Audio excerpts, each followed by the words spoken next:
FoodSpotting is a geolocation mobile application and website. And what that means is we help you find great dishes anywhere in the world based on your location and your proximity to those dishes. So whether you're in Argentina or in New York City, you can find great dishes nearby by looking at your mobile phone or checking out our website. So far, FoodSpotting is bringing in income, so we're very lucky to say that we are already making money, but I guess the best way you could describe a company like ours being profitable is by understanding the future of mobility. Whether it's checking in and receiving discounts off of a purchase at a new restaurant, or action-oriented marketing, or intelligence, suggesting a dish you've never tried before, specifically based on a dish that you're predisposed to like or to take a photo of. This sort of intelligence is the way of the future. It's how brands are going to want to market to users. It's not a basic display, a billboard in Times Square, pay attention to us just because we paid for the signage. I think in the future, marketing is going to be based on people's interests and based on actions they're already likely to take. I'm very excited about social media. I think we're, in fact, just on the brink of a geolocation revolution. So mobile applications going forward are all going to have a location element to it.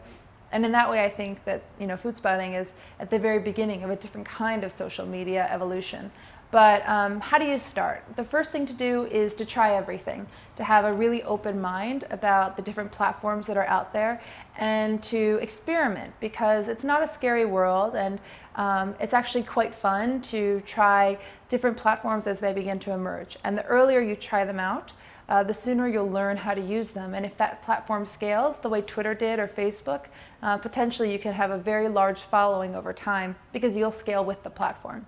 The most exciting thing about being involved in social media is the fact that the community exists in the real world too.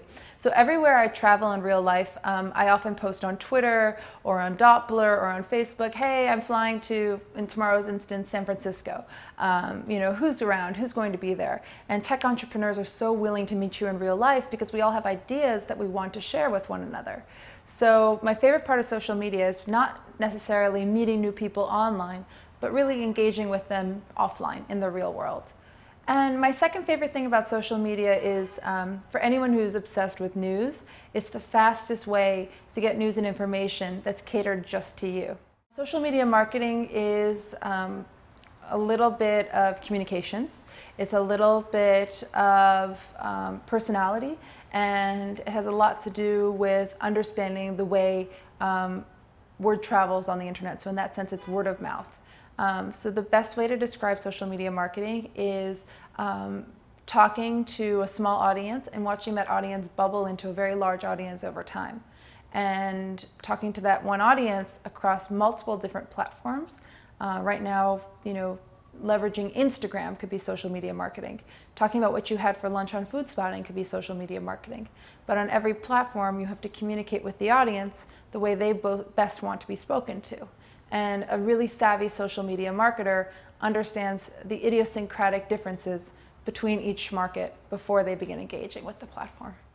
Online marketing is not the only and best way to market. I think my career started out in offline word-of-mouth marketing for Sony Music. My job was to help break bands on the ground, to talk about them on the streets, to build window displays for independent radio stores, or let me start over.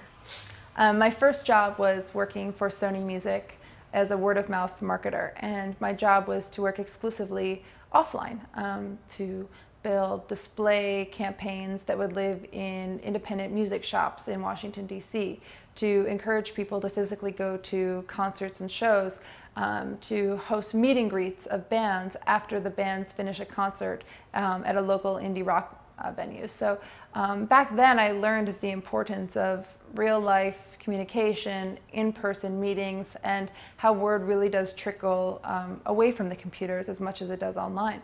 I think over time we've become accustomed to thinking that online marketing is the way to go, but it's still only a very small portion of most marketers' budgets. I think this year was a turning point for a lot of major brands and their willingness to spend online. But because the ROI, the return on the investment, isn't immediate with online marketing, it's still a brand new world. We have a long ways to wait before everybody exclusively puts all of their dollars and all of their energies into the internet. The biggest flaw in online marketing today is that there aren't any rules. And because there aren't any rules, people are